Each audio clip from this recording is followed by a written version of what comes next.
बिस्मिल्लाहिर्रहमानिर्रहीम ګرانو ملګرو تاسو ته په لرنه انګلیش ان پښتو چینل کې په هراله او ستړي مشو یم ملګرو د ټولو نه مخکې خو زه تاسو ډیره شکریا ادا کوم چې تاسو مال په دې چینل کې ډیر مینا محبت راکو او ملګرو یو ګیله کوم تاسو ته برازما چینل ښکاری دا 85% یا 86% ناٹ سبسکرایبر ګوري او 14% سبسکرایب ګوري ملګرو تاسو ته ریکویسټ کوم چې حالي لاسونه مه تیریږئ چینل سبسکرایب کړئ ځکه چې د انګلیسي د زده کولو دپاره به تاسو ته د دې چینل نه داسې ویډیوګانې میلاویږي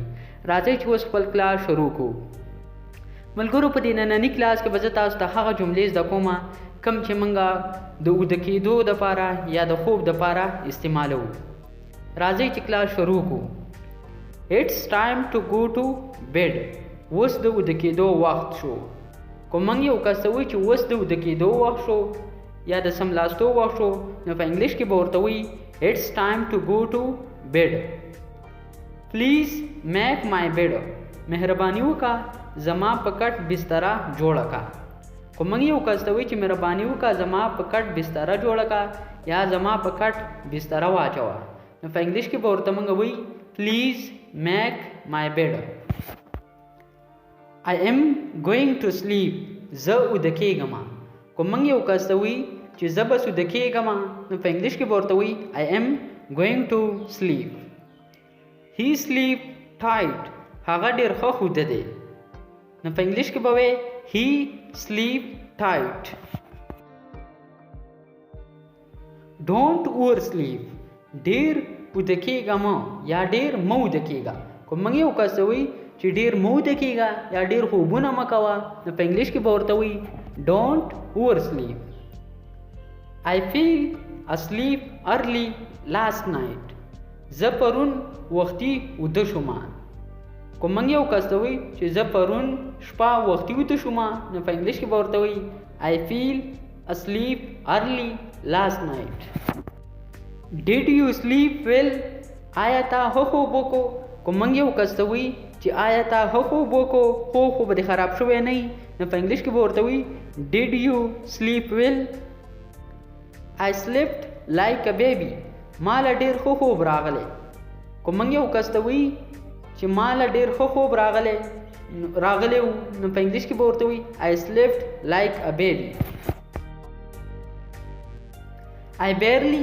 slept a wink کیدای شي چې زما سترګې پټې شوې وي که موږ نه یو کس تپوس وکړي چې ته ویده شوی وې او که نه او موږ ورته وایي چې کیدای شي زما سترګې پټې شوې وي نو په انګلیش کې به ورته وایي I barely slept a wink I have to catch up on my sleep ما لا خپل خوب پوره کول پکار دي که موږ یو کس ته وایي چې ما خوب نه دی کړی او ما لا خپل خوب پوره کول پکار دي نو په انګلیش کې به ورته وایي I have to catch up on my sleep ما لا خپل خوب پوره کول پکار دي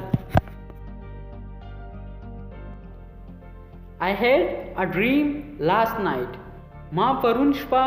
یو خوب ولیدو که موږ یو کس ته وایي چې ما پرون شپه یو خوب ولیدو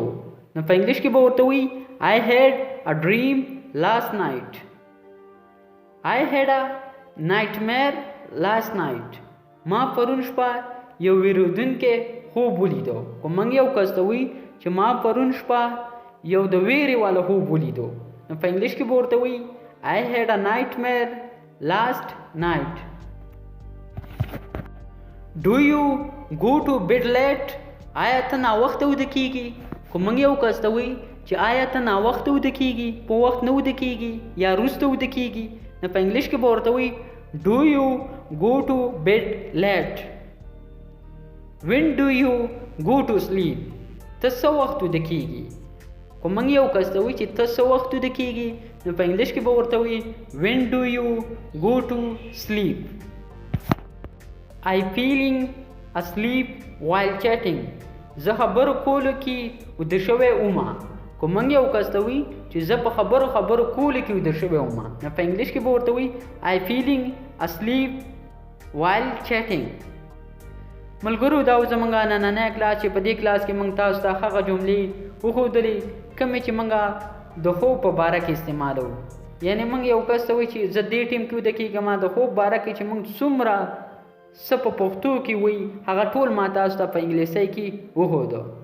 ملګرو زموږ ویډیو لایک کړئ، چینل سبسکرایب کړئ او بیل آیکن هم پرې ووهئ، ځکه چې د انګلیسۍ د زده کولو دپاره به تاسو ته د دې چینل نه ویډیوګانې ملاویږي. اوس ماله اجازت راکړئ، انشاءالله په یو بل نوي کلاس کې به ستاسو په خدمت کې حاضرېږم. والسلام.